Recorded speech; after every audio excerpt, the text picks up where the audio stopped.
성엽이 형 요즘에 도시락 비싸게 판다고 욕 너무 먹어요. 우리나라는 헬스 하시는 분들이 부자인 분들보다 상대적으로 저처럼 좀 가난한 사람들의 숫자가 많다고 생각을 하거든요. 그래서 아무래도 이런 피트니스 관련 용품들이 저렴하게 출시되는 이유가 타겟층이 그런 거죠. 저처럼 약간 이제 가난하신 분들이 타겟층인 그 경우가 많은데, 장선우 선수 도시락 같은 경우에는 여유 있는 분들을 위한 그런 타겟인 것 같아요. 타겟층이 좀 다르다고 저는 생각을 해요. 근데 이제 우리나라 또 종특 있잖아요. 종특. 치킨이 뭐 존나 비싸요, 뭐 피자가 존나 비싸요. 안 먹으면 되잖아. 안 사 먹으면 되는데 앵앵거리면서 계속 사쳐 먹어. 제일 웃긴 거야. 제일 웃긴. 치킨 가격이 뭐 너무 올랐어요 뭐 이렇게 하는데, 치킨 가격보다 최저임금이 훨씬 많이 올랐다고. 지금 헬스 업계에서는 창렬스럽다, 성엽스럽다. 씨발 이게 뭐야. 이 가격을, 헬스 하면은 가난하다 이 인식이 생길 수밖에 없는 게, 뭔가 헬스 용품은 가격이 좀만 올라가면은 사람들이 아주 그냥 발광을 해버리는 것 같아. 안 사면 되는데. 우리나라는 진짜 되게 좀 독특한 게, 치킨 가격 올린다 그러면서 막 욕을 해. 치킨 가격을 올린다고 욕을 해. 아니 씨발, 그 인건비가 지금 2배가 넘게 올랐는데 그럼 치킨 값도 올라가야지.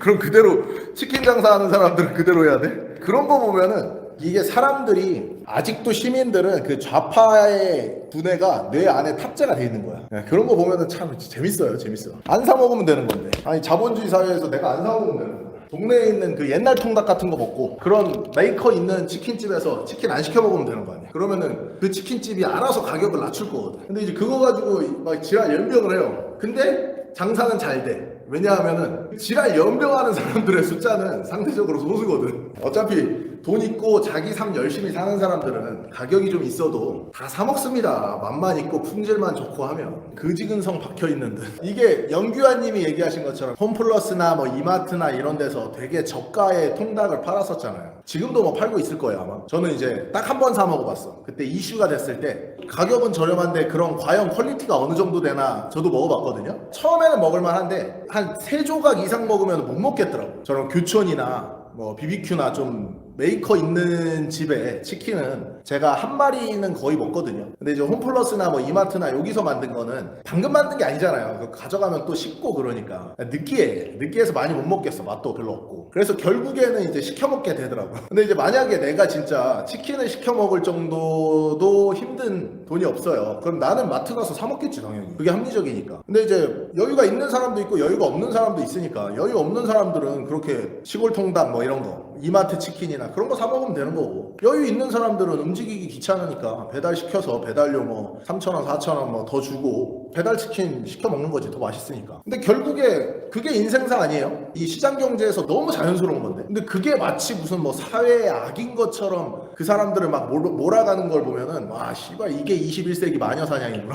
와 광우병 선동 씨발 다시 당하겠네 이 새끼들. 이런 생각이 들어. 아니 치킨값이 존나 비싸면 아무도 안 사 먹겠지. 재밌는 세상입니다. 그래서 이 좌파의 추종자들이 끊임없이 생길 수밖에 없는 이유가, 이런 사회 문제들을 겪을 때마다 그런 사람의 숫자가 많다는 걸 굉장히 많이 느껴요. 저는 이렇게 생각하거든요.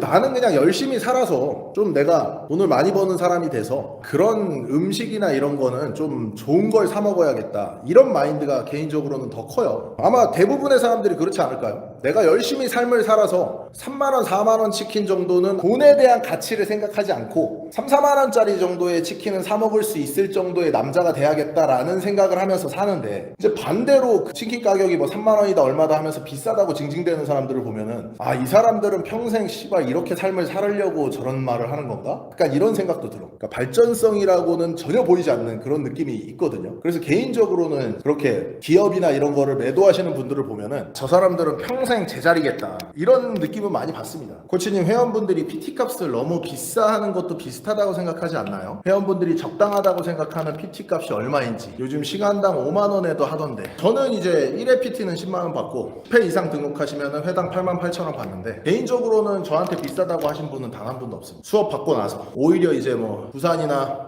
뭐 의정부나 되게 멀리서도 오시는데, 그분들 같은 경우에는 왕복 차비와 왕복 시간을 생각하면은 사실 1회 수업이 10만 원이 아니라 2, 30만 원을 내고 수업을 받는 거랑 마찬가지잖아요. 근데 개인적으로는 저는 그렇게 생각해요. 이제 그분들한테 그만큼의 가치를 전달해 줄 수 있으면 PT비 10만 원, 뭐 20만 원 이거 비싼 거 아니다. 근데 문제는 이제 그런 가치를 전달해 주지 못한 상태에서 금액이 비싸면은 당연히 비싸다고 욕을 쳐먹어야지 정상이죠. 그거는 저는 당연하다고 생각을 해요. 그래서 이게 제가 PT를 하고 있지만 음식에도 저는 똑같이 적용을 하거든요. 그러니까 예를 들어서 내가 기분 내고 싶어요. 어느 날 기분 내고 싶어서 뭐 한 끼에 뭐 25만 원짜리 오마카세를 갔어. 오마카세 가서 내가 그 25만 원을 지불을 했지만 솔직히 한 끼면은 뭐 편의점에서 도시락으로 먹으면 3, 4천 원이면 한 끼를 먹을 수도 있는 건데 25만 원이라는 금액을 내고 오마카세를 가서 그곳의 분위기와 그 하이 퀄리티 진짜 높은 퀄리티의 음식을 즐기는 것도 내가 낸 금액만큼의 동등한 가치가 있는 거고, 반대로 내가 시간이 없어서 편의점에서 뭐 3,000원짜리 4,000원짜리 도시락을 사 먹어도 나는 그 3, 4천 원 금액에 맞는 맛있는 한 끼를 했기 때문에 만족을 하거든요. 근데 이제 이런 것들이 결국에 시장 경제에서 너무나 당연하다는 거죠. 가치가 있으면 그 금액은 천정부지로 오를 수밖에 없어. 그리고 희소성이 있다면. 근데 이제 뭐 치킨집이야 희소성을 가지고 있는 건 아니지만 동네마다 있는 거지만, 아니 그 교촌치킨의 그 양념 맛을 씨발 다른 데서 못 만들잖아. 안 그래요? 교촌치킨의 그 내가 좋아하는 그 치킨의 양념 맛을 이마트나 시골 통닭이나 이런 저가 치킨에서는 느낄 수가 없잖아. 그러니까 씨발 돈을 내는 거지. 저도 지금 뭐 장성엽 씨의 그 두비두밥 먹어보진 않았어요. 판매한다는 것만 들었고 먹어보진 않았지만 이제 금액대는 여태까지 나와 있는 그 다른 제품들보다는 고가기는 해요. 그렇다면은 그만큼의 퀄리티는 저는 있다라고 생각을 하거든요. 나는 아직 먹어보진 않았지만 아마 근데 지금 먹어보신 분 계세요? 장상엽 씨가 만든 그거를 먹어본 분 계세요? 저는 아직 안 먹어봤기 때문에 금액은 좀 센데? 저도 딱 보고 이거 가난한 보디빌더들이 먹기에는 너무 비싸다라는 생각은 나도 있어요. 나도 있는데 내가 이제 시즌이 되거나 진짜 막 식단 만들기도 귀찮아지는 그 시기면은 내가 사 먹어 볼 만은 하겠다 이 생각은 있거든요. 근데 이제 문제는 그거를 먹어본 분들이 저게 뭐 씨발 비싸니 뭐니 하고 있는 건지, 아니 씨발 먹어보지도 않은 새끼들이 그냥 가격만 보고 그냥 씨발 뭐 비싸 하면서 개 연병을 떨고 있는 건지, 제가 볼 때는 지금 후자거든. 먹어보지도 않은 새끼들이 그냥 인터넷에서 뭐 비싸니 어쩌니 연병하고 있는데 이게 그 좌파 새끼들이 하는 그거랑 너무 똑같은 거기 때문에, 그러니까 이런 거 보면은 너무 좀 역겨워. 그럼 씨발 비싸고 뭐 하고 하면은 네가 만들어서 팔면 되잖아. 그럼 폭리를 취할 수 있잖아. 교촌치킨이 비싸, 그럼 네가 치킨집을 차리면 되잖아. 교촌치킨만큼 만들 수 있고 더 싸게 팔 수 있으면 네가 차리면 대박이 나는 건데 그거를 씨발 뭐 비싸다면서 징징만거리고 앉아있으니까 이게 답답한 거예요. 교촌치킨하고 똑같이 만들고 10,000원에 팔면 씨발 사람들이 다 그것만 사 먹을 거 아니야. 교촌치킨은 대체 불가라. 돈 없는 교촌치킨 팬들이 개거품 무는 게 이해가 조금은 가. 이 세상이 마찬가지잖아요. 금이 귀하니까 금이 비싼 거잖아. 다이아몬드가 귀하니까 다이아몬드가 비싼 거고, 교촌치킨처럼 되게 유니크한 맛을 만들 수 있기 때문에 그 치킨이 비싼 거는 너무 당연한 거거든요. 만약에 그 치킨이 유니크한 것보다 가격이 너무 높다면 아무도 안 사 먹겠지. 교촌치킨이 씨발 오마카세 가격으로 20만원 15만원 이렇게 팔아봐요. 누가 먹어? 아무도 안 먹겠지 그건. 코치님, 보디빌더 분들은 훈련 주기화를 하시나요? 아니면 주기화라는 개념이 낯선가요? 아니죠. 주기화라는 거는 어떻게 보면은 보디빌더들이 제일 먼저 시작한 거라고 저는 생각을 하거든요. 그래서 운동할 때 중량하고 세트 이런 것들을 이제 시간별로, 원래는 이제 보디빌딩 코치가 있으면은 그 코치가 운동 중량, 세트, 휴식 시간 뭐 이런 것들 패턴을 일정하게 데이터화해서 그거를 이제 어떤 식으로 향상시켜 나갈 것인지 그거를 짜는 거죠. 근데 이제 보디빌딩이라는 종목 자체가 코치를 동반해서 하는 사람의 숫자가 매우 적잖아요. 보통 프로스포츠 같은 경우에는 인기가 많으니까 코칭에 대한 수요도 많은데, 보디빌딩 같은 경우에는 워낙 비인기 종목이다 보니까 그 전문 코치의 숫자가 적은 만큼 대중들한테 보여지는, 그러니까 일반적으로 저같이 그냥 보디빌딩을 취미로 즐기는 사람들,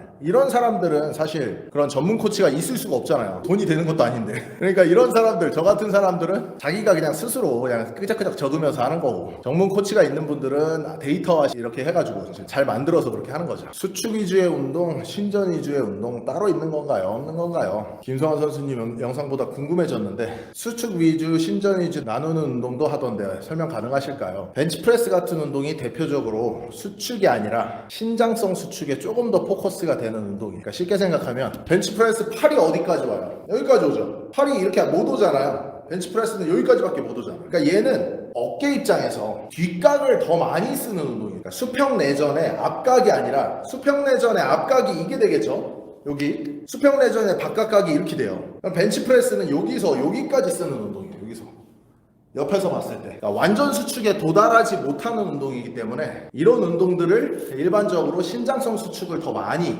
신경을 쓰면서 하는 트레이닝이다 라고 얘기를 하는 거고, 방금 했던 이제 케이블 프레스 같은 동작은 물론 뒷각도 가지만 앞에 완전 수축되는 각을 더 많이 쓰게 되죠. 그러니까 이런 운동은 수축에도 집중을 아주 많이 하는 겁니다. 그래서 우리가 보디빌딩에서 운동 루틴을 나누는 이유가 한 가지 운동으로 가동 범위를 다 쓸 수가 없잖아요. 근육의 결이 다르니까. 그렇기 때문에 우리가 운동의 루틴을 설정하는 거고, 뭐 예를 들어서 벤치프레스로 뒷각 운동을 했으면 플라이 같은 걸로 앞각 운동을 하고, 이렇게 이제 내가 가지고 있는 어깨의 가동 범위를 전체를 트레이닝을 하게 되면 상대적으로 근섬유 입장에서는 좀 빈틈없이 운동을 할 수가 있겠죠. 그래서 이제 수축 위주다, 신전 위주다 이렇게 단어를 쓰는 거는 조금 이상해요. 왜냐하면 두 운동 다 신장성 수축에는 다 집중을 해야 돼. 근데 이제 제가 포커스로 보는 거는 완전 수축 운동이냐, 완전 수축 운동이 아니고 가동 범위를 좀 적게 쓰는 대신 뭐 무게를 많이 쓰는 운동이냐, 이렇게 신장성 수축은 베이스로 깔고 가고 수축의 범위가 어디까지 오는 운동이냐로 개인적으로는 나눕니다. 어깨에서 예를 들면은 이제 레터럴 레이즈, 아랫각 운동이 되는 거고, 숄더 프레스는 윗각 운동이 되는 거겠죠. 그래서 어깨 입장에서는 아랫각 운동과 윗각 운동이 만나면 어깨의 볼륨은 당연히 총 볼륨이 증가할 가능성이 높다, 이렇게 보여지는 거죠.